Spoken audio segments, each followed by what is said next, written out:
Hello, Happy New Year. Long time no see. I have somewhat neglected my stream over the last 2 months. I'm not sure when I was on last.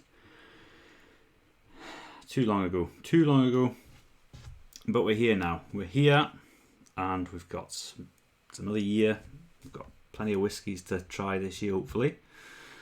So I'll just see how we go. Hope everybody's well and settling into 2021. Not much news from this end. Had a good Christmas. Pretty quiet, same as everybody else's Christmas, I would imagine. But there you go. It's all for the good of the country, isn't it? Being quiet and staying at home and trying to follow the rules as best we can. That's what we should all be doing. So, first whiskey tonight is this one beside me called Tamnavulin. Now, it's a whiskey that I've never tried before. I've seen it lots of times in the shop and just seen it about and never really looked at it. Never got drawn towards it. But I was given this bottle a few days ago for helping somebody out, and it's great. That's sometimes the best ways to explore whiskies, is actually by somebody buying you a drink at a pub or somebody buying you a bottle to say thanks. And you might not know if the whiskey's any good or not. You've never tried it, but it's a good time to give it a shot because you've not had to spend any of your money. I'm quite excited to open this one. And yes, it is an opening edition. This one I haven't opened yet. I thought I would save it for you guys on stream so we would experience the opening process together as well. So a little bit about the whiskey. So it's a 40% strength of this whiskey, so bog standard. Price is sort of between £32 and £35 a bottle, which is pretty reasonable. It is a Speyside whiskey. Quite a dark colour to it, I must say. I was quite surprised when I took it out of the box. I wasn't expecting such a dark colour, which apparently is described as amber gold. So I would agree with that. It's definitely an amber. So yeah, amber gold I think is a fair call. So Tamnavulin is a place near Ballindalloch in Speyside. Now Ballindalloch, if you don't know Scottish geography much, it's close to Aberlour, which is quite a well-known Speyside town. I think it's a town. So it's an interesting looking whiskey, I think. Quite interesting packaging, quite a nice sort of. It's quite understated with the sort of brown box, a little bit of light blue at the bottom, which is quite interesting. It's got sort of like a wood grain effect on the box. I don't know if you can see that. It's quite interesting. See that wood grain effect on the box. It's got lots of information on the box, actually. You spend about 10 minutes reading the box. But it's nice. Yeah, it's good. What does it say on the box? The mill on the hill, apparently. Double cask, matured in American oak barrels with a sherry cask finish. There's a bit of a story here about the distillery set on the banks of the Corrie stream and the river Livet. So Livet, you'll have heard of Glenlivet. So it's on the same sort of geography as Glenlivet, which I can confirm is near Ballindalloch. We draw our water from underground springs in the Esterton Hills, formed by snow melt from the surrounding mountains. This water is naturally filtered through ancient limestone rock. So something about the purity of their water there, which always is a good thing. You want good pure water to make good whiskey. On the southern edge of Speyside, in the foothills of the Cairngorm Mountains, lies Tamnavulin Distillery. Tucked away on the banks of the River Livet, the small group of skilled, time-served craftsmen at Tamnavulin create a classic Speyside whisky. Brilliant. Tasting notes. Now we'll get to the tasting notes. As I've already said, colour is amber gold, matured in American oak barrels for a sweet, mellow taste with a rich, smooth sherry finish. No age statement on this whiskey. It does say it's a single malt whiskey, but no age statement. So it's probably on the young side. It's probably only 7 years old, maybe 8 years old. Under 10-year-old, because if it was 10-year-old, they would probably put it on the bottle. They would call it a 10-year-old, I would think.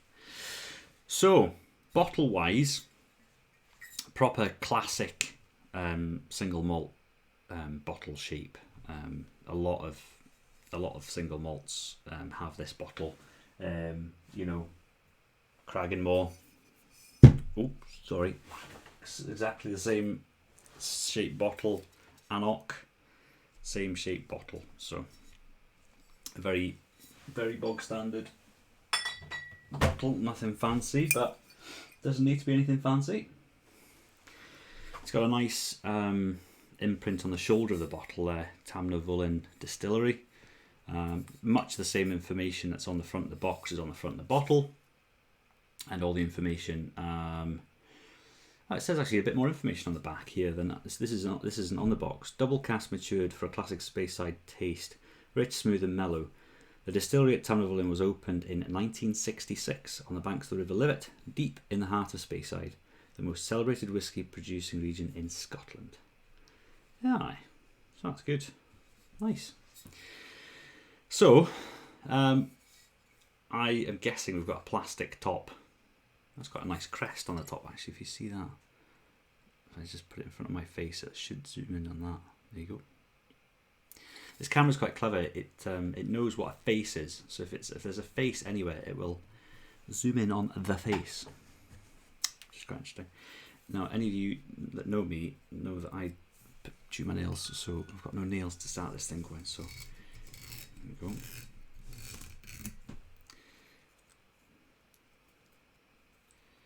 Quite thin metal, I must say. That's the first. Quite thin.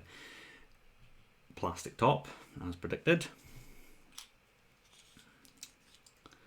And I'm looking through the glass on the top of the bottle, and I think I'm seeing a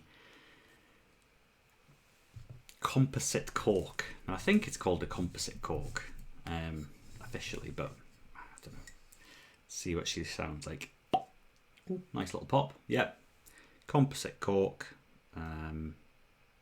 To be expected, I suppose, with a more, what's the word, lower end whiskey on the price range. But yeah, made a little pop there. So let's pour this into a glass before we. It's a lovely colour. I do like the colour of this whiskey. It makes it quite appetising.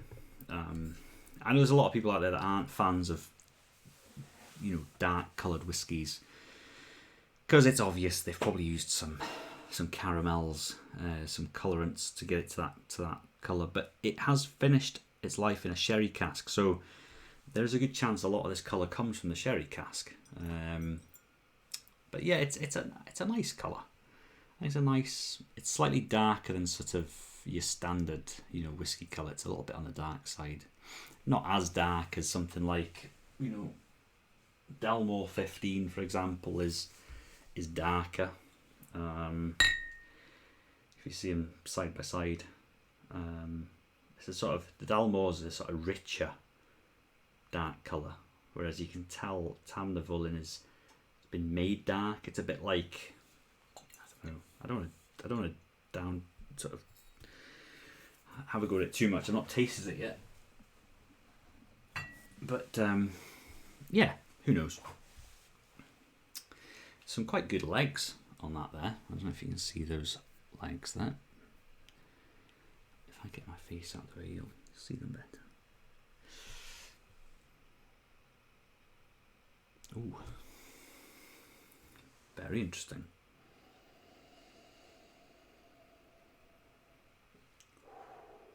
It's very rich on the nose. Very rich. Now, I had all this information here that I got myself sidetracked. I got so excited about opening the whiskey that I got sidetracked from my notes. First release by the distillery since the 1990s. This distillery changed hands between Invergordon Distillers to White and Mackay over the last sort of 20 years. I think that it's changed hands a couple of times there. And as soon as it changed hands to White Mackay, it soon closed, which is a bit of a shame. Reopened in 2007. Pretty much all the single malt whiskies from Tamnavulin go into the blends. They get sent away to be put into blends, and then they did do independent bottlings. So they would sell a few casks to the likes of Gordon and MacPhail, or something many of the bottlers now. Duncan Taylor, is it? Duncan Taylor. But this is their first, of their own expression. So this is their first release, if you like, of their own expression, which is quite exciting. So yeah, like I said, first matured in American oak barrels, then finished off in sherry casks. And we're guessing its age is going to be under 10. It's quite a sweet smell. Rich, quite warm sort of aromas. It reminds me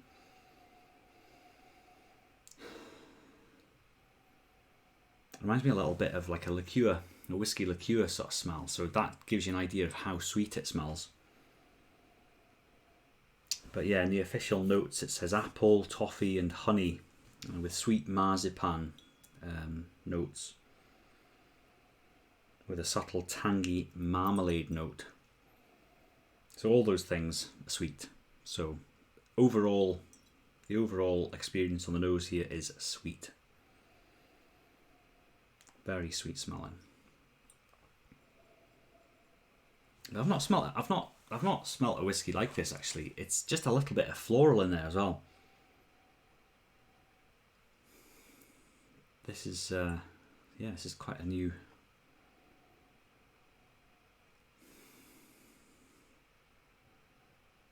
God, there's a smell in there that I just can't quite identify.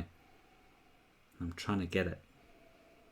I find when I smell whiskey, the best chance I've got of identifying a certain smell is right early on. So the longer I smell the whiskey, it doesn't mean that I've got more chance of guessing the smell. It's that initial hit that just reminds you of something, but cannot put my finger on it.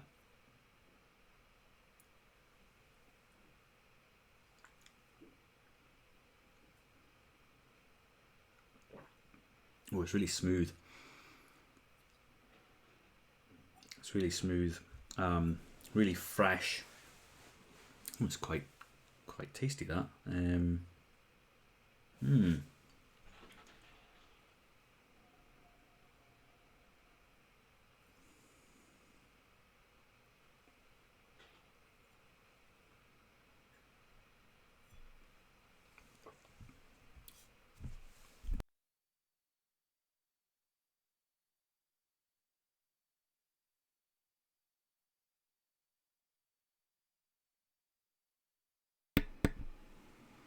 Just could hear something there. I was just wondering what it was. Yeah, really sort of quite a creamy flavour.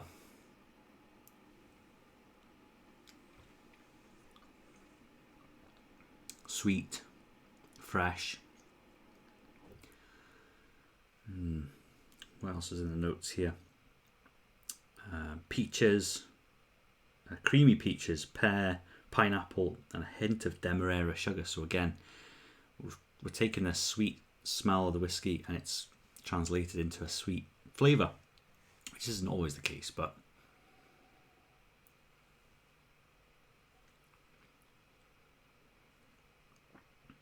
that's lovely. But it's smooth. It hasn't got much, burn on the way down. Very easy to sip away, actually. Quite scary. One of the descriptions, especially on the finish, was it's rich, smooth, and refreshing.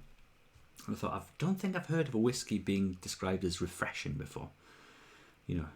Not really known as thirst quenchers, but it is really, it's lovely. It's smooth, really smooth.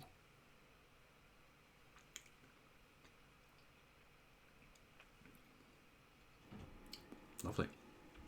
Right, let's put a couple of little drops of water in. See what difference that makes. Got my old pipette. A couple of little drops of water. Let's see if that's made any difference. So, there was a comment in the notes saying that this could be described as a signature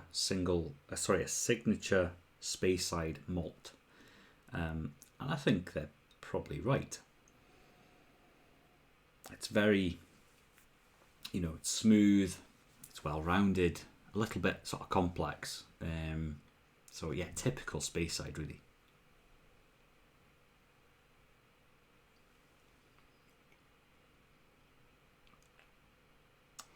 Right, so that little bit of water has just dulled it all down a little bit, but it's brought up the sort of what I would sort of call the pepperiness or the spiciness, just a little bit. But the flavours, the sweetness has gone down, but the spiciness has come up a bit.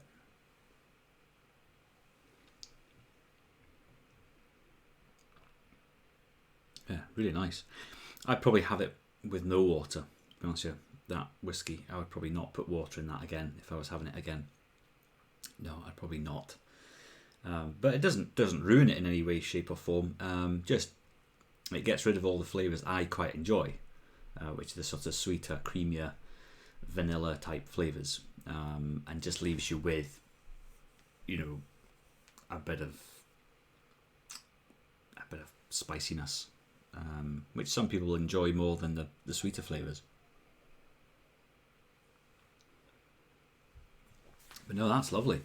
And for the price, £35, that's pretty reasonable for a pretty good quality Speyside single malt. So I think on the whole, that is a thumbs up.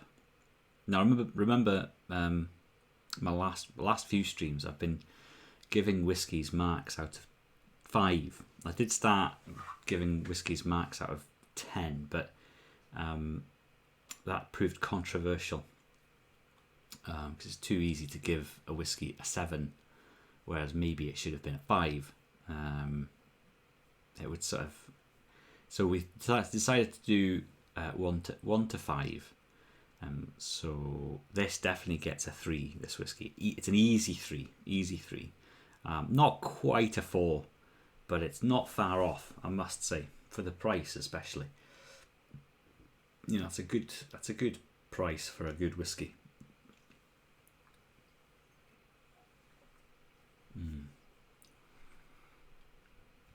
It's a good one. It's a good one, definitely. Gets a thumbs up from me. Definitely gets a thumbs up from me. So chat's a bit quiet tonight. Chat's very quiet tonight.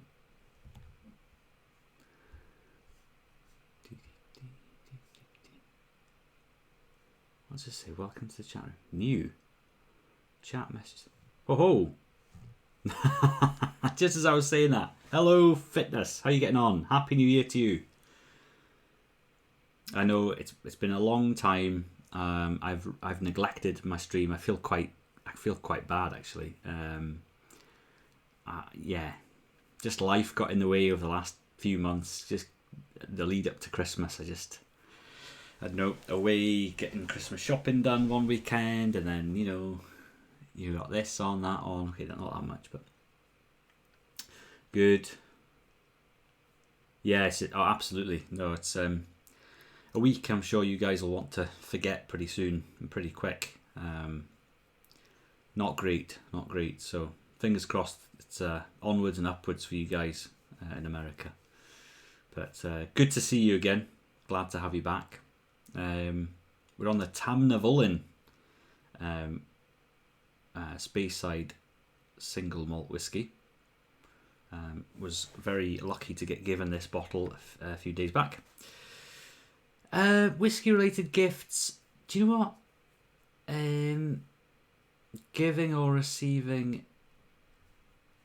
No, actually no.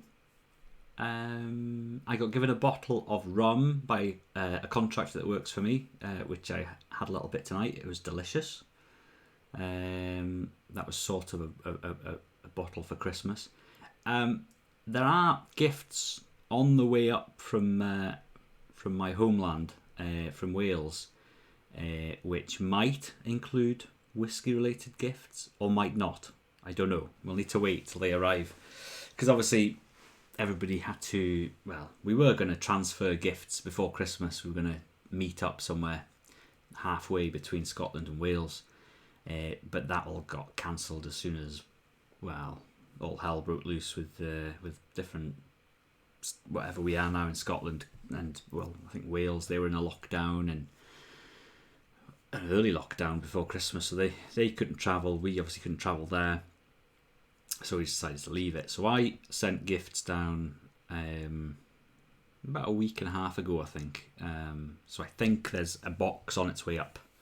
So far, no, but here's hoping.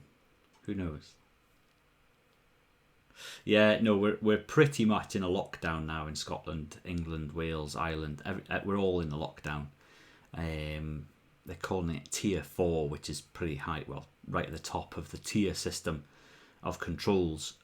So really, you can only go out for essential purposes, so shopping, caring for someone, daily exercise, or if your work can't be done at home.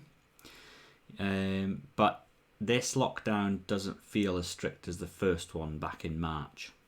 So, but it should essentially be as strict, but it doesn't feel as strict. There's still lots of people driving about. That's why it's good to have your home bar. We're absolutely well stocked. We would be fine if we had to hunker down in the house. I would be okay for a good few months with the whiskey. We keep ourselves well pickled. You know, they do call it the water of life, so it's good stuff to keep plenty in stock. But as always, we encourage responsible drinking at Dramshire. We don't want anybody going over the top. Enjoy your whiskey. Don't let your whiskey enjoy you. There's one I just coined.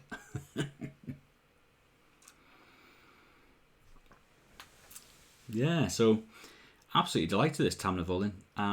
Actually quite sold on it. And like I said, lucky enough to have it as a gift for helping somebody else. Helping somebody out the other day. So I was very, very touched. So I'm very happy with this. If I hadn't got this as a gift. Hello, Loriander. How you doing? Been buying some new Danish whiskies. Oh ho! Have you now? Good on you. Yeah, I would never have drunk this whiskey. I would have never bought it, probably.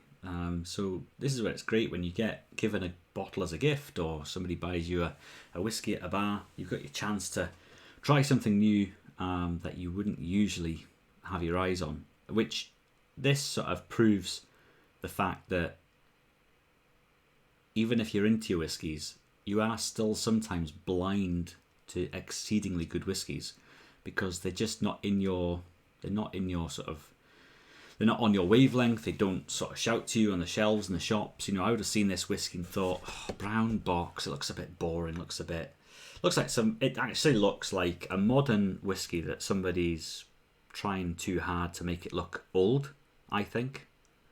So I think that's how I've never really been turned on to it, but get given it as a gift, great. No risk, and it's a cracking whiskey. For the price, £32 to £35, can't go wrong.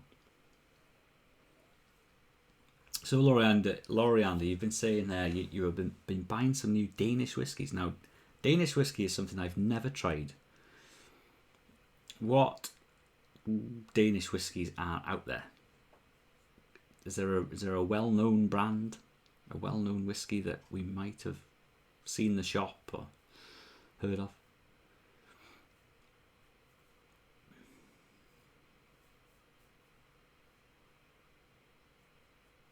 Aha.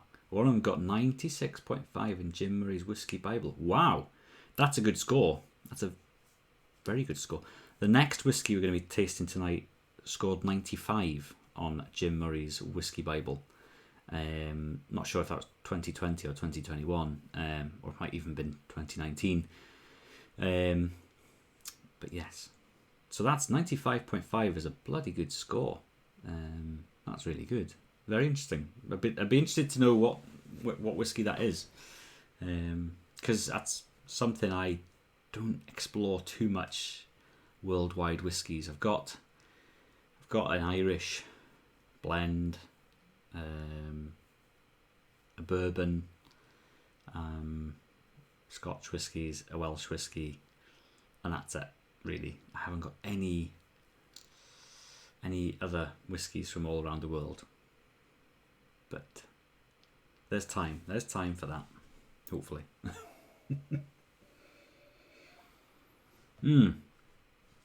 I just breathed into my glass and steamed it all up, if you're wondering. Steamy glass. Very nice. Very, very happy with that. It's a good whiskey. Very nice. Yeah, very happy with that. And it says at the bottom, batch 308. Don't know what that means. Most of our distilleries are small, but two more famous brands is Knaplund and Stoning.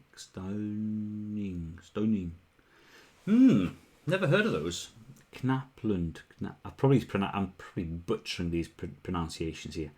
Knaplund and Stoning. I'll need to make a note of those and get a wee look. If I go onto my phone while I'm streaming, I feel if you're at a restaurant with people and you pick up your phone. That's what I feel like. I don't think many people feel this, but it makes me feel a bit awkward and that like I'm rude. But I'm just going to quickly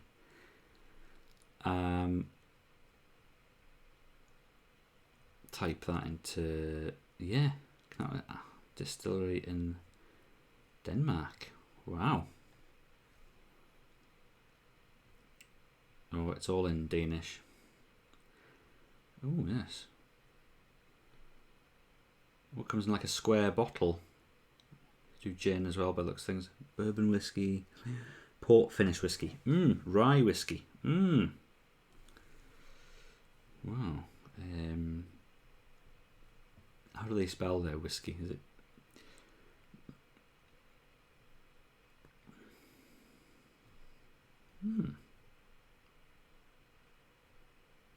Interesting. So I'll take a look into that. And what I'll do is I'll search another one. Age Street Bourbon. Ooh, right, sounds good. Let's go on NG. Whiskey. Yes. Is the one that got. I see. Age Street. Ooh, that's interesting. That Stoning one. Stunning. £50-60 a bottle. So you say Knapland Atlantic Tech aged. Oh, that'll do. Oh no. All right. Well, they are aged 3 years in US. Then they are aged more on a ship. On a ship. Wow. So they aged them on a ship out in the sea. That's interesting. You can't get more closer to the sea than on the bloody sea. Lots of distilleries in Scotland that are very close to the sea. You know, obviously most of the ones on Islay. A lot of distilleries are close to the sea when you think about it. You know, Old Pulteney. Liquid swirl around in the barrel. So liquid swirls around the barrels. Wow. So it's not left to be completely still. It's mixed around, which interesting. Like, yeah. I did see once somebody aged wine bottles under the sea. They put them in big metal cages with obviously a big lock on them, and they sunk them to the bottom of the sea, and there they sat for however many years. And when you get a bottle of it, it's got those like things growing on it, like not limpets, but little crustaceans, and it's got salty notes to the whiskey. Well, I would expect it to taste a little bit on the briny side, if it's been matured at sea. My father-in-law, he's been matured at sea, been at the sea most of his life. That's really fascinating, very fascinating. Need to look into. I'll take a look into them, and wouldn't mind trying some of that one that got 96.5. I'll need to see if we can organise maybe to get one of those. That's good, brilliant, very good. It's always good to know about new whiskies. There's so many out there, so much stuff to explore. Now I hope you guys aren't going to be disappointed with my next whiskey, right? Because it's not a single malt. It's not even made in Scotland. I made a quick mention to it a second ago, and it is this: Jameson's. A good old Irish blended whiskey with an EY, as you can see. This is a litre bottle that got given to me as a gift a couple of years ago now, actually, and I've only had one nip out of it. Yeah, absolutely, Loriander. It's really fascinating to see what other... And when you think about it, I think countries... well, depending if there's much whiskey drinking in that country. No, it's not. It's a good whiskey. Yeah, I suppose different countries will tailor their flavours maybe differently to their people who live in the country or their biggest customer. Well, it's not spelt whiskey the same as Scotch whiskey, so you could say it's not real whiskey, but it is real whiskey with an EY. But yeah, it's really good for the price, actually. Now, this is a litre bottle, like I said, but a 70 centilitre bottle will only set you back £22 to £24 a bottle, so that's not bad. That's pretty good. But yeah, this got given this as a gift, so it'd been stashed away somewhere, and I thought, oh, I've never done that on stream. So I always like to try and stream with new whiskies. Pretty sure I've not done this one on stream.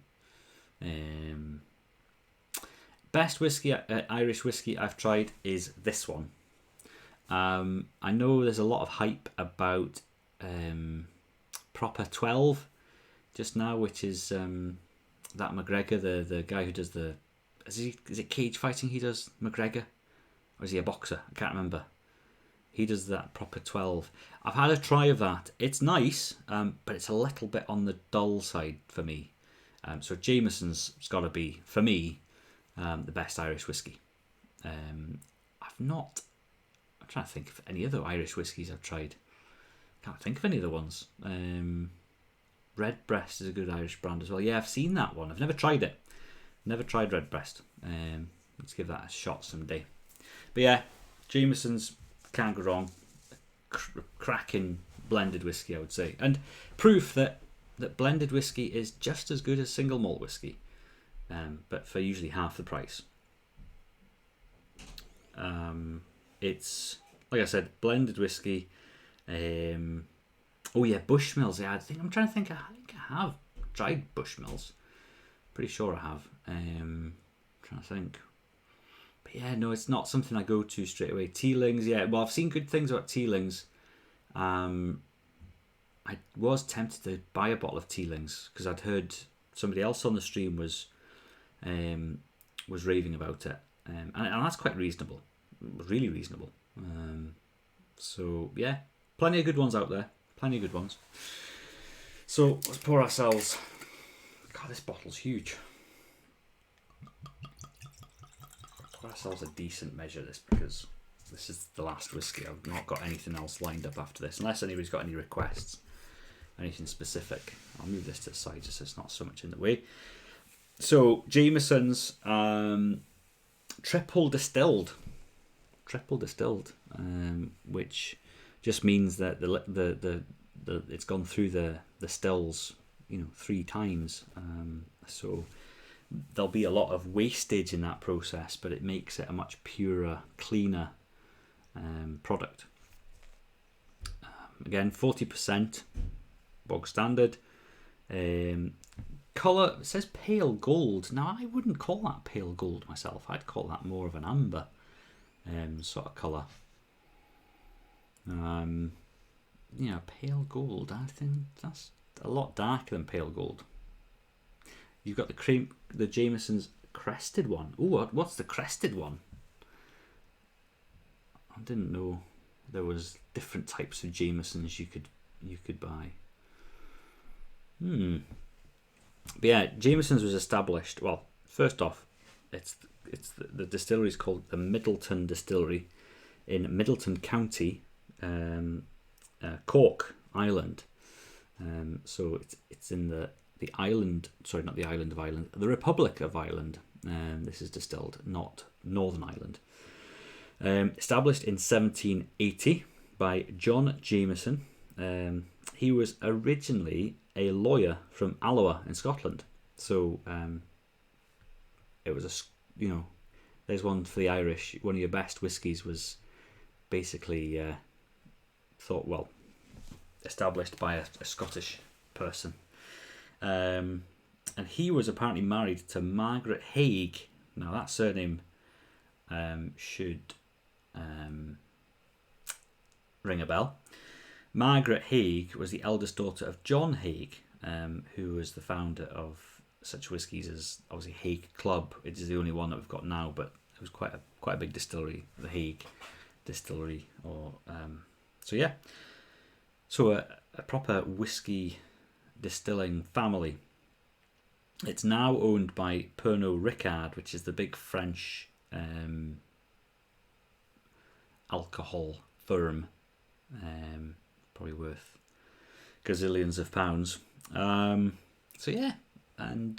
Obviously Jameson's, you see Jameson's everywhere.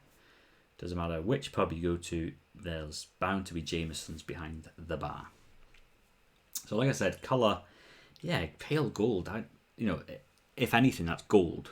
It's not pale, I would say. That's definitely darker than pale gold. So I would say gold to maybe an amber gold. Our last whiskey, I think that was described as amber gold. And let's see, it's not as dark as that. It's not far off. Not far off at all. So I would say more of an amber or a dark gold.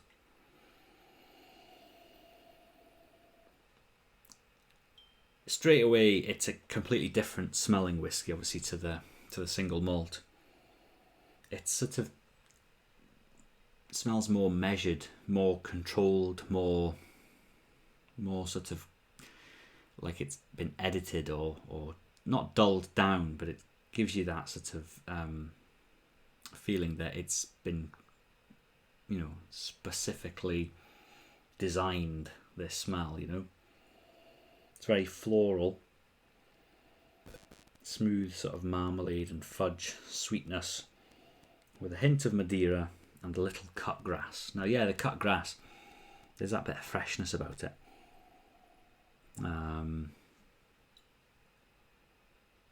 Yeah, that's good. Good smelling whiskey, fresh, very enticing.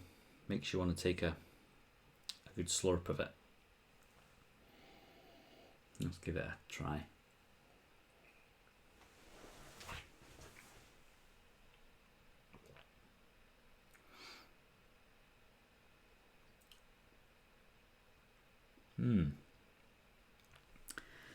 It's quite chunky, quite sort of thick. Really good body on that flavour. Plenty going on in the mouth.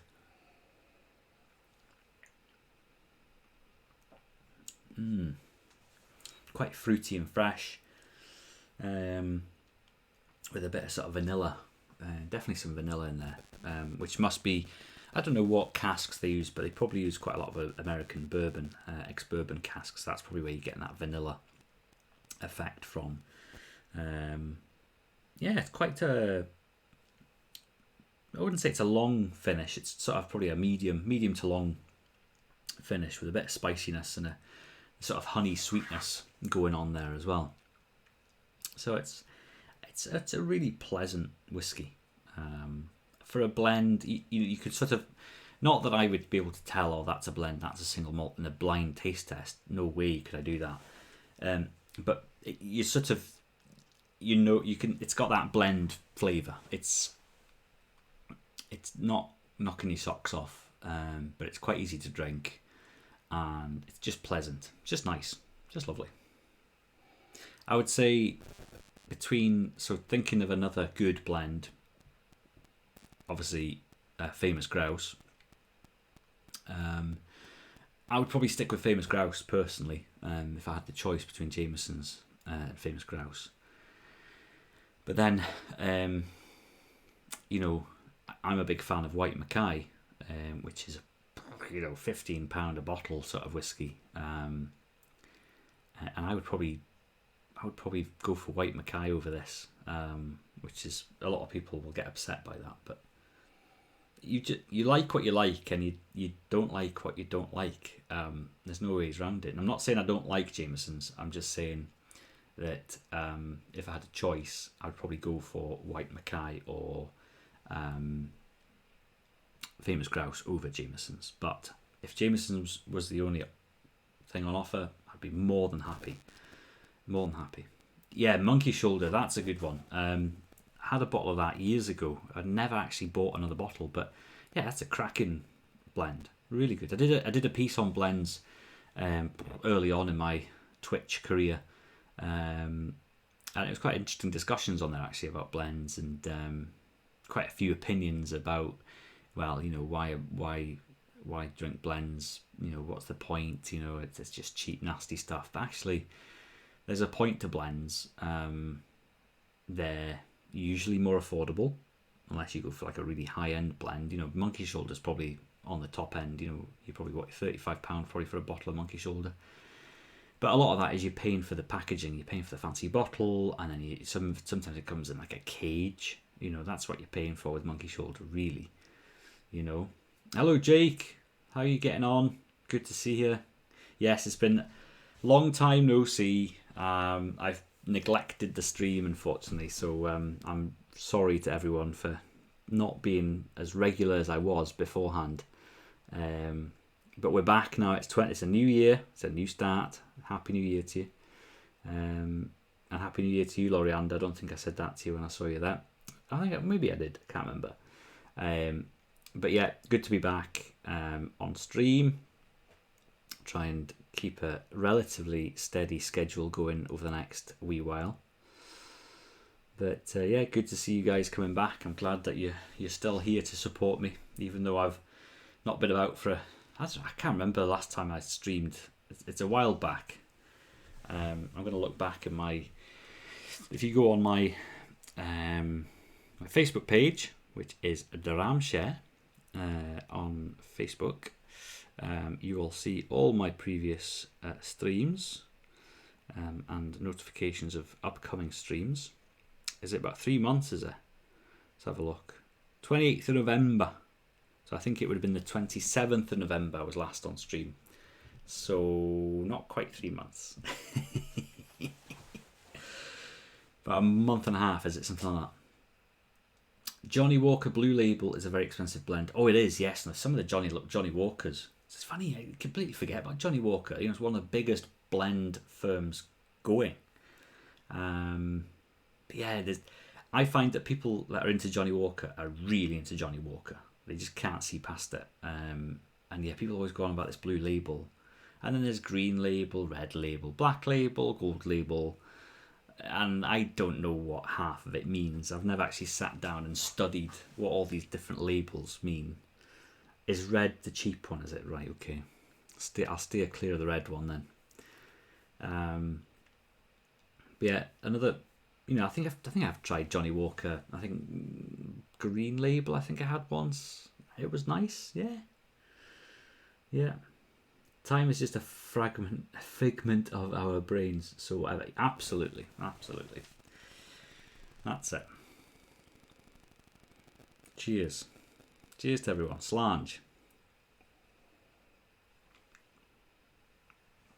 So yeah, there's lots of good blends out there. You know, you could drink blends and not bother with single malt whiskies. You know, you don't have to bother with them because there's so many decent blends out there. And I don't know why. I think with single malt whiskies, what I like about single malt whiskies is oh yes, I'll take a look into crested whiskey. Yes, I will. So it's a Jameson's crested whiskey. Is that what you're saying? Yeah, I find with single malts, sort of, you get stronger flavours, but less flavours. That makes sense. So it's a bit more simplified. Right, okay. I'll take a look into that, Loriander. Thank you very much. But I'm easy. You know, I will tend to go for a single malt because that's what I've got most of. But then some days you just fancy a blend and you'll reach into the cupboard for that bottle of White Mackay, pour yourself a decent sized dram because you think, well, it's a blend, so I can pour myself a decent sized dram and just sip away at it. A bit like what I'm doing with this. It's quite cheap, but much better than standard Jameson's. Right. Crested. I will need to take a look into that. Yeah. So, yeah. Jameson's is a cracking blend. Absolutely cracking for the price, £22 to £24 for a standard size bottle. This is a litre bottle. You can't go wrong. You cannot go wrong. I always like to try and give people indications. If somebody's new to whiskey, I like to try and give them indications if it's a good one to try or not. I would say for Jameson's, yes, it probably is a good one to try. If you're new to whiskies, if you want to try a blend before you go into a single malt, give Jameson's a try. You know, it's quite sweet, it's quite smooth. You know, like I said, triple distilled, so it's quite smooth. It's good, pure. You know, not saying that any of the whiskies aren't pure, but it's a good quality whiskey, and the quality makes it smooth. I find so. Yeah, it's good stuff. So, like I said earlier on, this was given 95 points by Jim Murray in the Whiskey Bible, which is a pretty bloody good score. You know, when you think it's out of 100. Now, I don't know what the lowest award is he's given. I don't know, maybe the lowest is 90. So, which wouldn't make 95 so good. But I'm assuming there's whiskies out there that he gives 50, 55, 60. There's got to be. So, otherwise he would have just done it 1 to 50, wouldn't he? when you think about it. So 95 is a cracking score. The Whiskey Bible is actually something I've never bought and never been bought for me. I've just never really seeked it out. I know of it, but never really. I know there's people that buy one every year, because the one comes out every year. So I know people that have bought one every year, but nah, not for me. But he's a man that knows a lot about whiskey. Excuse me. He knows a lot about whiskey, and he's a very very well known whiskey connoisseur, whiskey writer, whiskey expert who knows his stuff. So that's it's a good, like, if you, I don't know how expensive the whiskey Bible will be. It'd be about £25, I would say, each for a copy. So yeah, I don't know if Twitch has changed, but I'm seeing all these numbers above my stream here. It's like CPU, kbps upload, encoder FPS, frame drop, slow frames, memory. Holy moly! I'd remember this last time I was streaming. I thought I'd come through the same bit here, but maybe they've just changed the layout a little bit. It has been a month and a half since I was on, as we just saw. At least a month and a half. So yeah, well, tell you what we've not done with this. We've not put any water with it, so we better do that. Give it all a splash of water. Now, a lot of people wouldn't put water with the blend. A lot of people, well, see up in Wick, you see a lot of people putting a real big splash of water with their whiskey, But a couple of drops of water. Doesn't really matter how good he is or palate he has. When it comes down to it, it's always about what you think. Yes, absolutely. It's always just a guide to learn a new whiskies and maybe find something new you like. Absolutely, that's well said, Loriander. Well said indeed. You like what you like and you don't like what you don't like. That is the beauty of whiskey, is that we've all got different palates. I was just saying the other day to somebody that I'm really enjoying whiskies now that I really didn't like when I first started drinking whiskies. And the whiskies I really enjoyed when I first started drinking whiskey, I find quite boring now. Because your palate, every one has a different palate, and two, your palate changes as you get older. So that is the joy of whiskey, is that you might not like something this year, but give it another 2 or 3 years and you might like it. You might even love it. An example of that is Oban 14. When I first tried Oban 14, I just couldn't. I was like, what do people see in this? I just thought it was way too harsh and too smoky, and but now, can't see past it. It's lovely stuff. It's very similar to Old Pulteney 12-year-old, or maybe even the Old Pulteney 15, possibly. It's really nice. So yeah, your palate changes all the time. So don't try something and say, I didn't like that, and never try it ever again, because there's a chance you might like it in the future, which is great news. So put a bit of water in this. Oh, it's opened up the smell a little bit. It's a lot more punchy on the nose now.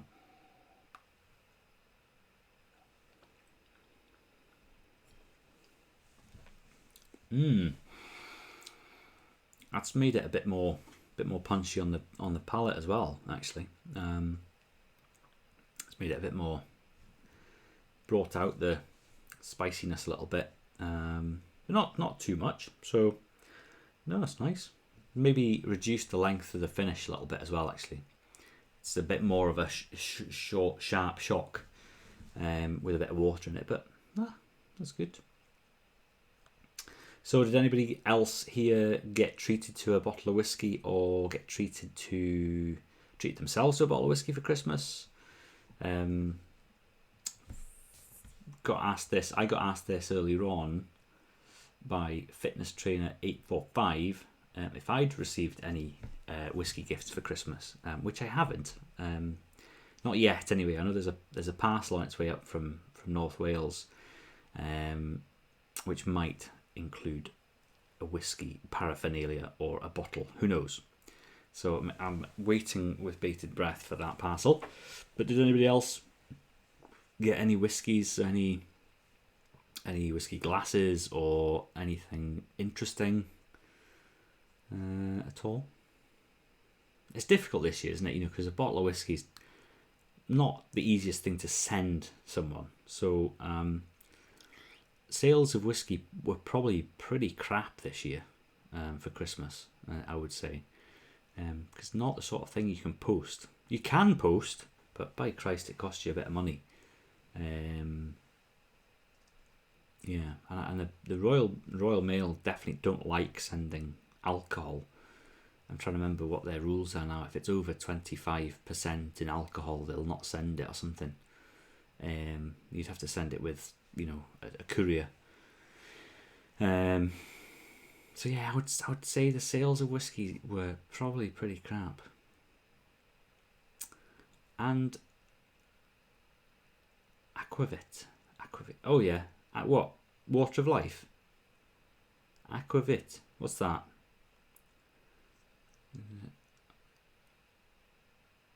Oh, sorry, I didn't realise you'd. I've also been buying a lot of other types of spirit other than whiskey. Been getting into Amaro. Ooh, what's Amaro? What is that? Is that like Amaretto? Not Amaretto. Yeah, Amaretto. Amaro. And Aquavit. Aquavit. These are new to me. What is that? That's a Norwegian alcohol. All right. Is it like a white alcohol? Well, is it like looks a bit like vodka? Tell you what, I've got into this Christmas actually. Well, actually, I got into it before Christmas, but bought myself. Oh, like vodka. Oh, interesting. It is an Italian bitter liqueur. Ah, right. Amaro. I did think it was familiar. Bitter liqueur. I tell you what, I've drank in Italy is grappa. Any of you had grappa before? That's rocket fuel. And not Norwegian, it's Scandinavian. All right. Well, there you go. Scandinavian, Norwegian. I think it's much the same, isn't it? Just saying. Yeah, grappa. Both Sweden and Denmark. I know it make a lot of Aquavit. All right, personally, I've gotten into red wines. Really enjoying a good oh yes, Malbec. Whoa. Yes. Malbec is a good one. It's a classic, especially with a good steak or something. Right, red wines. My red wine favourites. Malbec is one of them. But I don't know if you've ever tried an Italian red wine called Montepulciano di Abruzzo. Have a look for that. Montepulciano di Abruzzo. That is a cracking red wine. It's more like gin. All right, okay. There you go. Very good. Red wine, yeah. But no, before Christmas, I was getting right into brandy. Now, I don't know if anybody here is keen on brandy, but I've been drinking Remy Martin. It's called the champagne cognac. It comes in like a champagne-looking type bottle. But by Christ, it's smooth, and it's just lovely to just sit there and sip a glass of brandy. It's just really nice. Had another brandy before Christmas that finished. Actually, I had a little half a bottle Martell brandy. That was is it VS or VX? One of the two. That was nice. Norway produced some fantastic aquavit. One of my favourite is Norwegian. It's so smooth and spicy. Oof. Sounds nice. I'll need to have a try of this aquavit. But I'm just thinking of the language aquavit. That to me sounds like obviously aqua, water, vit, life, like aquavita, is it? Water of life. So they must be on the same sort of idea as whiskey being called the water of life. You know, that's what they call whiskey, isn't it? Well, Scottish whiskey anyway, the water of life. Aquavit just makes me think. Aquavita. I think that my Latin is right. That aqua obviously is water. We all know that's water, but vita, vita, is that life? I only know tiny little snippets of Latin, and I think it's Latin. Pretty sure it is. It's not something stupid else, is it? No, it's Latin. Yeah, pretty sure it is. Who knows? Anyway, we're not here to talk about Latin. But yeah, brandy, game changer. Like the rule of gin, has to be based on juniper. Aquavit's rule is that it has to be distillate of caraway and or dill seed. Caraway seeds. There you go. So they must grow a lot of that in Norway and Scandinavia, if that's what they're using. You know, caraway. I'm trying to think what a caraway seed looks like, or a dill seed. Dill is a spice, not a spice, a thing, isn't it? What's it called? Oh, my brain's not working tonight.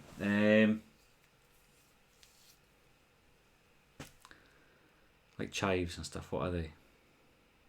They're not spices. They're what are they? Cumin, yeah. No, not cumin. That is a spice. What? It's like parsley, for example. What is that? It's not a spice, is it? What is it? It's a...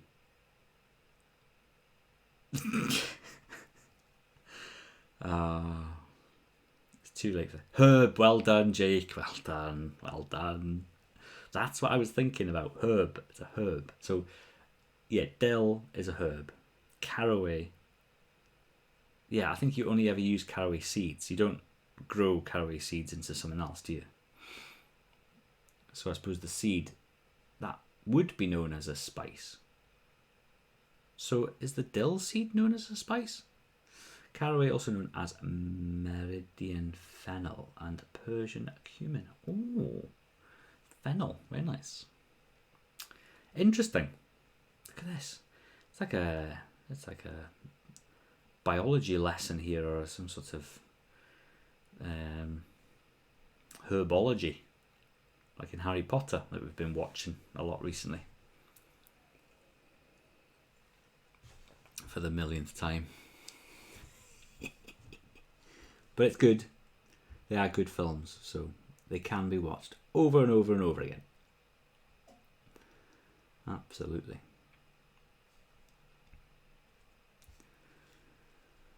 Yeah, so lots of interesting drinks to explore. Not that I need any more drinks to explore, but it's always good to hear these new things. Well, not so new, but Aquavit. That's one I'll need to look into. But yes, grappa out in Italy, they love their grappa. It's like a clear. It's not a liqueur. Oh, it might be a liqueur, but it's like a clear alcohol drink. Probably is a liqueur actually. It's like rocket fuel. Oft. Do I enjoy any of the spirits? Well, like I said, brandy. Really enjoy that brandy this Christmas. Rum. Big fan of rum. Spiced rum mainly. Dark rum. But yeah, spiced rum. Love it. Yeah, cognac brandy. Sorry, yeah, I call it brandy. You guys would probably call it cognac. What else? Whiskey mainly. But yeah, rum, cognac, whiskey.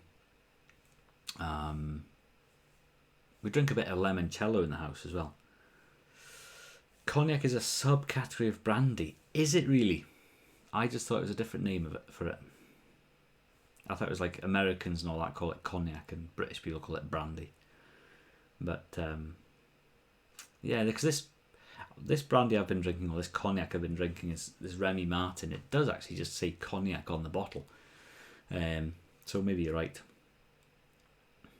But no, other than that, I like tequila, but very rarely, do I go for a tequila slammer. But don't mind tequila, that's quite nice. But you've got to be in the mood for it.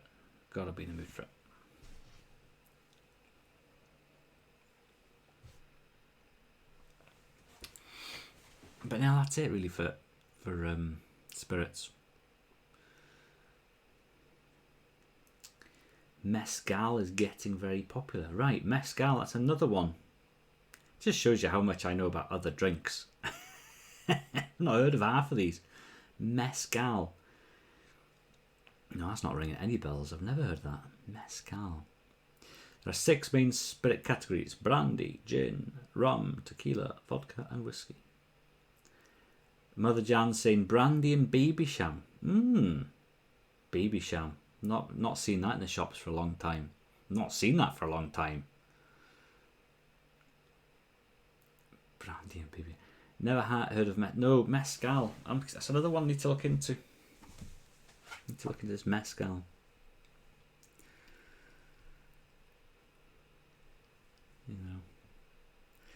Type of tequila. Oh, right, okay. Because somebody put me onto a type of tequila on here. I've got it saved on my phone. Because I always thought that Jose Cuervo was the best tequila going. But somebody put me onto this tequila. Where is it now? Oh, here it is. Don Julio Blanco tequila. Don Julio. That's apparently the stuff. So I've got it saved on my Amazon just for when I fancy buying myself a bottle, which hasn't happened yet. But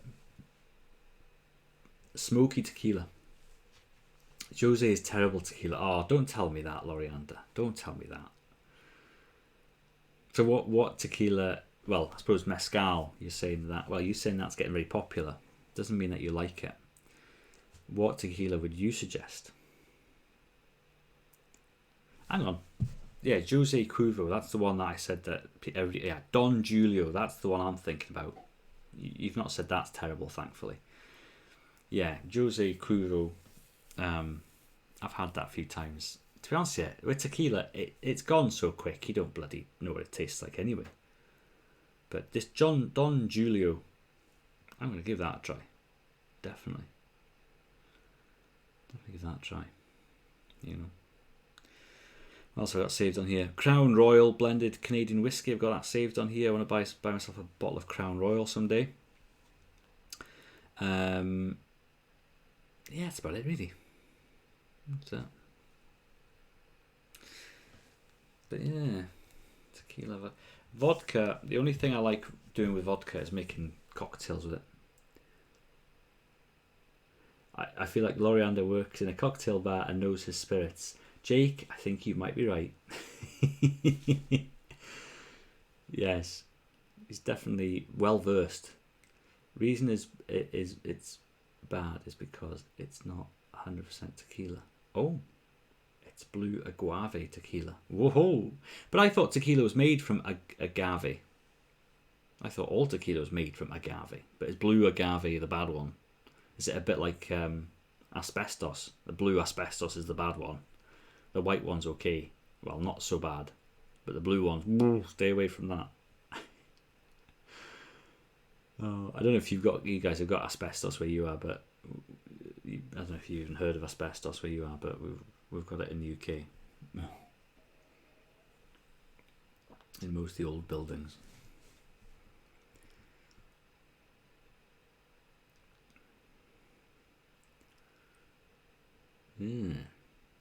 There you go. But no, red wine. It's a good white wine actually. If you want to try a good white wine, there's an Italian white wine called Pecorino. That is just delicious. I'm not a big fan of white wine, but my Christ, I do like that. Okay. When you buy tequila, you need to look for it where it says 100% agave tequila. And that's the good stuff. I suppose you do want it 100%. But yeah, white wine is Pecorino. I don't like the overly sweet white wines. I like them a bit on the dry side. I used to have a hell of a sweet tooth for drinks. Like when I was at uni, I used to drink cider like it was going out of fashion. And now it's too sweet. Can't stand the stuff that's too sweet. Like, the wife drinks a lot of that Asti Spumante. Oh, it's too sweet. Like, Prosecco's pretty sweet, but Asti, bloody hell. Stay away if you see blue agave tequila. It means they mixed it with something else, and it was have this nasty aftertaste. Ooh, okay, yeah, will do. Cheers to that, Oriander. Stay away from blue agave tequila. Sorted. Gin, actually, I used to be into gin. I would still have a gin and tonic. I would still have a gin and tonic in the summer. But yeah, I drink. Yeah. No, yeah. Loriander says yes. I'm yes. Yeah, tequila straight. It's the way to go. The thing I feel with tequila though is, it's a shame that you do it in a shot. Feels like it's a bit of a waste. You sort of almost want to sit there and tip and sip it. But Loriander, you say you've got some fantastic smooth ones, so that would be good for sipping. Would you sip that, or would you still send it down the hatch?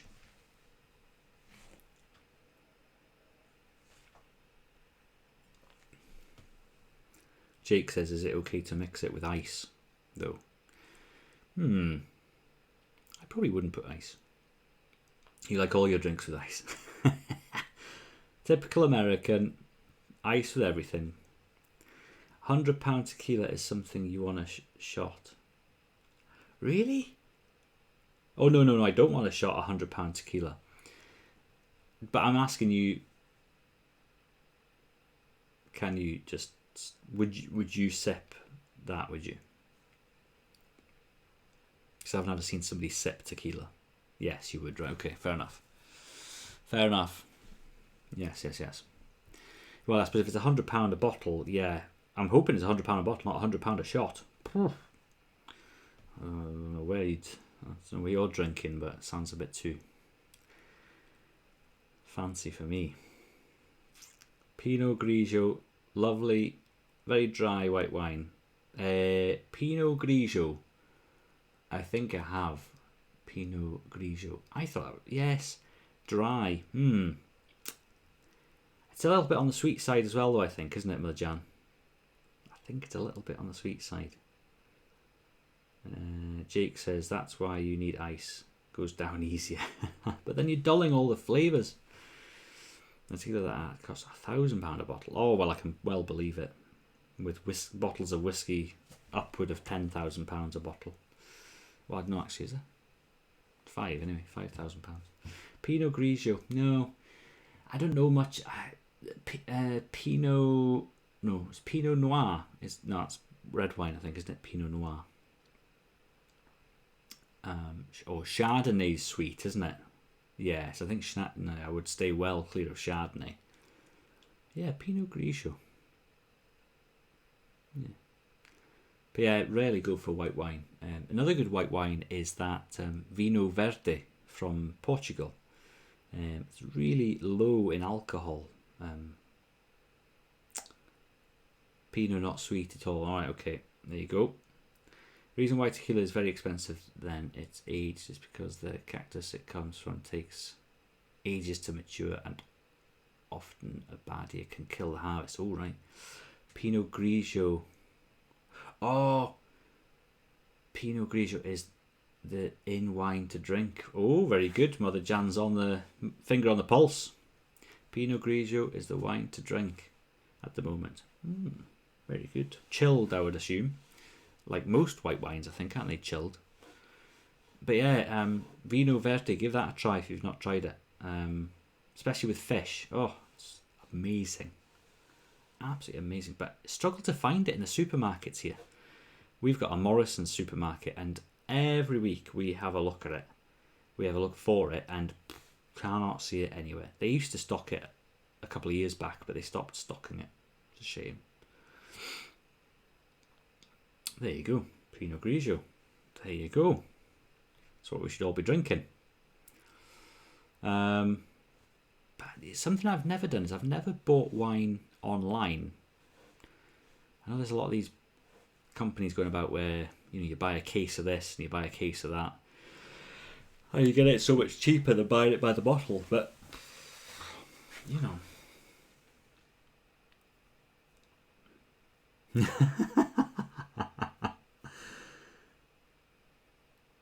that's good. You guys are getting on well. Cheers.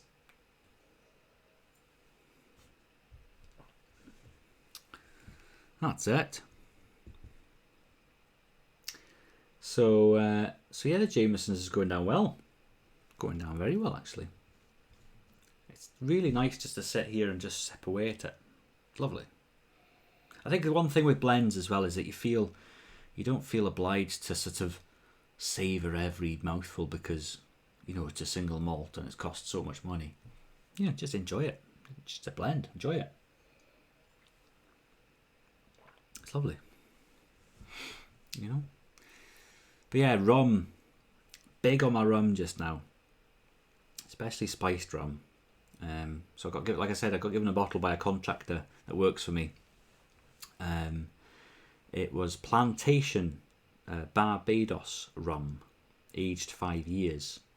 Had a little bit of it tonight with some ginger beer. It was delicious. Lovely. Really nice. That sort of rum you could probably drink straight as well. I do have another sipping rum called something Diplomatico. So yeah. Oh, Loriander's got more information for us here. Tequila is set into 4 group silver that it's up to 2 months aged. Reposado is aged from 2 to 12 months. Anejo is aged for 1 to 3 years. And extra Anejo is 3+. So what about gold? You see gold sometimes with tequila. Is that... Maybe that's the... Anejo. Gotcha.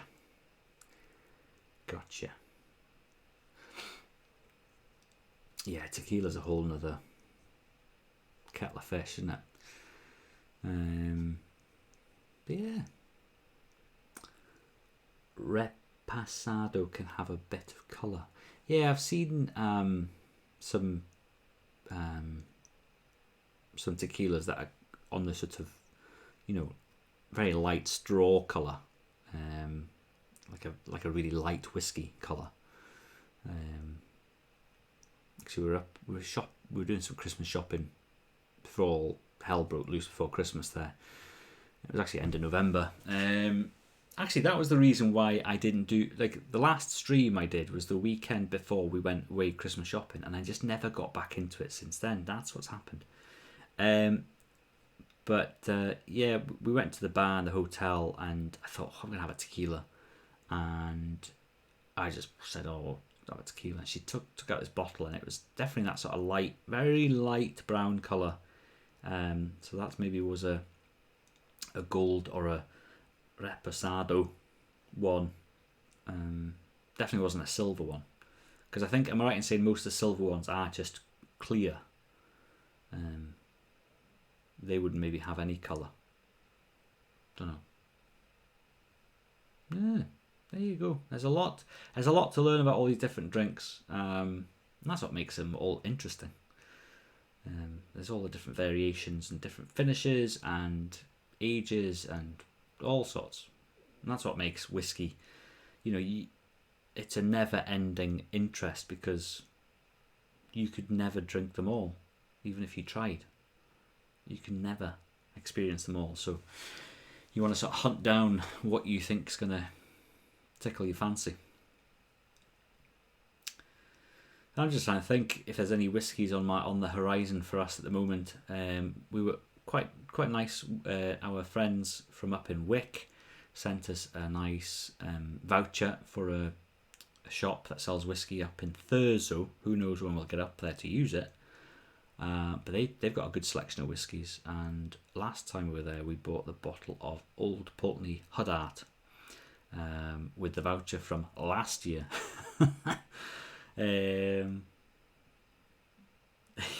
Jake says, pretty sure I could drink them all given the chance. You'd probably have to have a whiskey a day for the rest of your life, he said drunkenly. Absolutely. I think you would struggle, you know, all the variations and different ages and cask finishes, and I think you'd struggle. When you think about it, each distillery probably has at least, well, it depends how far back you go. You know, if they go to their discontinued whiskies, you could be here forever. But each distillery will have at least 5 expressions, you'd imagine. And how many distilleries are in the world? A lot. And then you've got all the different blends, and I think you'd struggle. But you'd have bloody good fun trying, wouldn't you? You'd not feel your legs after a while if you kept drinking all these different whiskies. You'd go to stand up and fall over. The true definition of being legless.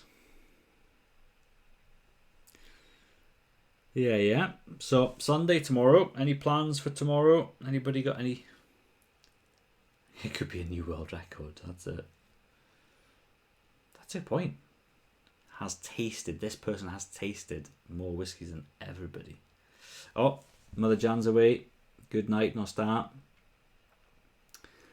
See you soon. Well, there's more football on tomorrow. American football, that is. Tonight I was watching the Buffalo Bills versus the Indianapolis Colts. Oh no, I won't. Oh, maybe I'll not say the result, just in case somebody's not going to watch it. But it was a good game. Quite a hard-fought game. My Chiefs aren't playing this week because they have a bye week, so they'll be playing next week. I think against the Bills. I think. And yeah, tomorrow. Who's playing tomorrow? Oh, I'm trying to remember now. I think it's the Ravens versus the Titans at 6 o'clock. Which I'm going to try and watch. I've been desperate to go out on the bike because I've not been on the bike since way before Christmas. And I'm starting to feel it, especially Christmas. Put about £5-6 on over Christmas, which is great. Let's try and get that off now. Yeah, I just need to get on the bike, but it's too icy outside. It's way too sketchy to be going on the bike anywhere. End up on my ass, most likely. So yeah, see what the weather's doing tomorrow. Take the day as it comes. Believe me or not, my friend tried out. No way, really? Gosh. Oh, that would be amazing to play for the Chiefs. Can I ask what position he tried out? But you don't have to say if it's top secret.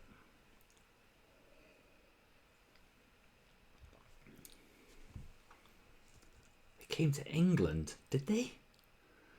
Oh my God. I would love to go and see a Chiefs game. My God. Brilliant. Go to Arrowhead Stadium. I would like to watch Chiefs versus the Raiders. That's the game I'd like to watch. No idea. I'm not into it, to be honest. Oh. Yeah, because there's a guy from Scotland who plays for the Browns. He's the punter for the Browns. What's he called? Can't remember what they call him now. Jamie something. Well, they came here looking for talent or something. Jake, are you in UK? I thought you were in America. Oh, sorry. No, that's right. It's fitness trainer that was in America. Sorry, Jake. Yes. Sorry, I forgot that you're in the UK. Yes, that's right. Yeah. Ah, interesting. Well, you need to try and find out from your pal what position he was trying out for. because there's a lot of guys, like they have the roster, which is about 100 guys. Then they've got the practice squad, you know, and you could be pulled from the practice squad onto the team if somebody dropped out or somebody was not well or injured. But I think it's difficult even to get on the practice team, you know. But no, it's fascinating. I don't know what position I'd like to play in American football. I think my stature, if I was a little bit fitter, I would potentially be linebacker. Oh, yes, yeah, a linebacker. Must be a big guy. On the defense side of the ball, a linebacker is the sort of... You've got the defensive line, which are the people that are in the line at the front. No, he works for the Ministry of Defence. Yeah, linebacker. They're pretty big. Pretty big sort of guys, but quite fast. It's quite a physical position. A lot of tackling, like a lot of tackling in the middle of the field where somebody's running at you 100 miles an hour. You've got to tackle them pretty hard. So it's a pretty tough position, the linebacker. I don't know what position I would play. I'd like to play on the offensive side of the ball, which is the side that, you know, see. Well, I beat him at golf a lot. Oh, that's good. Just rub it in that you beat him at golf. You'd beat me at golf. That's a guarantee. Yeah, I don't know what side of the ball I'd like to, because the defense, you know, they get a lot of stops and stuff, and that's their victory, you know, stopping the other team from progressing down the field. But the offensive side of the ball would be. Oh, your poor pal. Poor pal's getting all sorts of names thrown at him here. Yeah, I'd like to be a tight end. Now, obviously, you guys haven't got a clue what a tight end is, but it's the guy who runs down the field maybe 10 yards, turns around, catches the ball, and then runs with the ball a bit. So it's not a receiver. A receiver goes far down the field and catches the long ball, but a tight end just does a lot of close-in work. But I don't think I'm tall enough to be a tight end. I think I'd have to be a running back. A running back is stands next to the quarterback and is handed the ball by the quarterback and runs through guys. And preferably they're on the shorter side, which I am. I'm barely 5'10". I'm more like 5'9.5". But I'd have to get a lot fitter. Yeah. Oh, yeah, I love him. Oh, that's good. It's good to have good friends. Good to have good friends. And it's nice that you can go and play golf and stuff like that together. That's nice to... you know, I do sometimes try to play golf, not successfully at all, but it's good fun, actually. You get good crack on the golf course. Good crack on the golf course and good chat. In the summertime, you could hide a few beers in your golf bag. Done that a few times. The only thing is, it makes your golf bag even heavier than it normally is. Oh, you're off, Jake. Good to see you. Thank you very much for... have to watch a streamer that I love. Oh, that's right. Yes. No. Take it easy. Have a good night. Thanks for watching. Yeah, so... Well, I think it's not long, and I will be also heading. I'm getting towards the end of my drink of Jameson's, my dram. It's pretty much done. But no, very happy with this. Jameson's again, both these bottles got given as a gift, so didn't have to pay a penny towards them, which is the best type of whiskey. Getting it as a gift is lovely. So, like, sometimes you get given a gift and you're like, oh, I don't like that, and there you go. But if you know you don't like it, you just put it in the cupboard and you give it to somebody else. I've just noticed while I was chatting here that on this bottle of Tam Navulin, which we were drinking earlier on, inside, right, the label that's on the back, so on the other side of the label, there's a picture. Now, I don't know if you're going to be able to see it.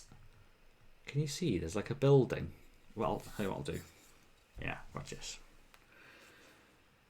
I'll put a light on my phone and I'll shine it in the bottle. And you see that? Look, it's like a little building and mill. There's some trees. Little footpath and stream and stuff. Oh, that's lovely. Never noticed that. Never noticed that. Fascinating. But it's a shame that the whiskey's so bloody dark because you can't see it. Oh, that's quite good though. So it's a mill of some sort. So obviously Tamnavulin must have had its own mill for making flour, possibly, for making bread. I don't know, I'll need to look into it more. But I just noticed that. I thought I would share that with you. No, I don't know of any other whiskies that have got that, actually. Picture on the label on the inside. That is fascinating. So, yeah. Never noticed that when I was analysing the bottle. So, life is full of surprises. So, on that note, I'm going to drink my very last bit of Jameson's, which I thoroughly enjoyed.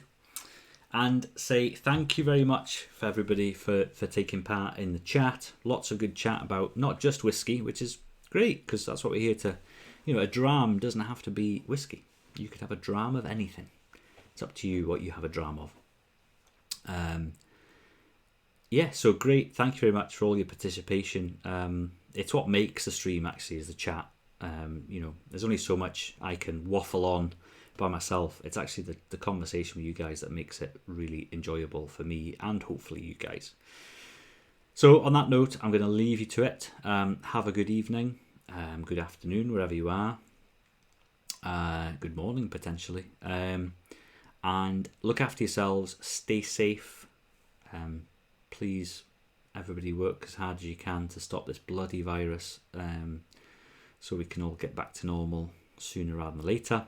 And I will try my very best to be with you again next weekend. We'll just see how we go. Maybe with a new whiskey, maybe not. I don't know. We'll see. We'll maybe revisit a few. Or maybe we'll do some brandy tasting and some rum, potentially. We'll just see how we go. Take it as it comes. So yeah, have a good week. Stay safe. Enjoy yourselves. Drink responsibly. And we'll see you next time. Cheers.